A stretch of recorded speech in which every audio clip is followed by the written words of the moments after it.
ଜୁହାର କଳାହାଣ୍ଡି ଜୟ ମା ମାଣିକେଶ୍ୱରୀ। ଆଜିର ବ୍ଲଗ୍ରେ ଆମେ ଶୁଣିମା ମା ନବଦୁର୍ଗାଙ୍କ ତୃତୀୟ ରୂପ ମା ଚନ୍ଦ୍ରଘଣ୍ଟାଙ୍କ କଥା।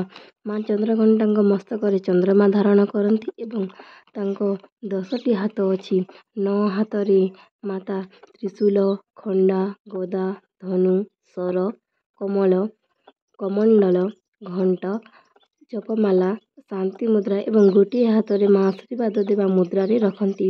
କହିସନ୍ ଯେ ଯେତେବେଳେ ମା ପାର୍ବତୀଙ୍କ ସହ ପ୍ରଭୁ ଶିବ ବିବାହ କରିବା ପାଇଁ ପ୍ରଭୁ ଶିବ ତାଙ୍କ ଗଣ, ଭୂତ, ପ୍ରେତ, ପିଶାଚ, ଦେବୀ ଦେବତାଙ୍କ ସହ ଭସ୍ମରେ ହୋଲି ଖେଳି ବଡ଼ଯାତ୍ରୀ ଆସିଲେ। ଭୂତ, ପ୍ରେତ, ଗଣ, ପିଶାଚଙ୍କୁ ଦେଖି ମାତା ପାର୍ବତୀଙ୍କ ମାତା ଦେବୀ ମାୟାବତୀ ମୂର୍ଚ୍ଛିତ ହୋଇଯାଇଥିଲେ। ମାତାଙ୍କୁ ମୂର୍ଚ୍ଛିତ ଦେଖି ମା ପାର୍ବତୀ ଭଗବାନ ଶିବଙ୍କୁ ପ୍ରାର୍ଥନା କଲେ।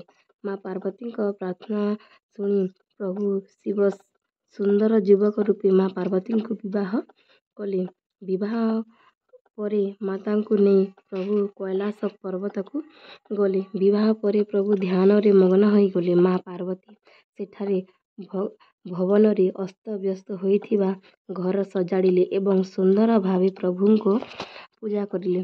ଘଣ୍ଟ ବଜାଇବାକୁ ଲାଗିଲେ।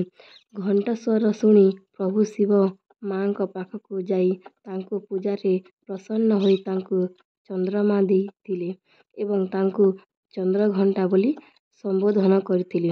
ଭିଡ଼ିଓଟି ଭଲ ଲାଗିଲେ ନେକ୍ସଟ ପାର୍ଟ ଲାଗି କମେଣ୍ଟ କରୁନ୍। ଆମର ଚ୍ୟାନେଲକୁ ସବସ୍କ୍ରାଇବ କରୁନ୍। ଜୟ ମା ଚନ୍ଦ୍ରଘଣ୍ଟା।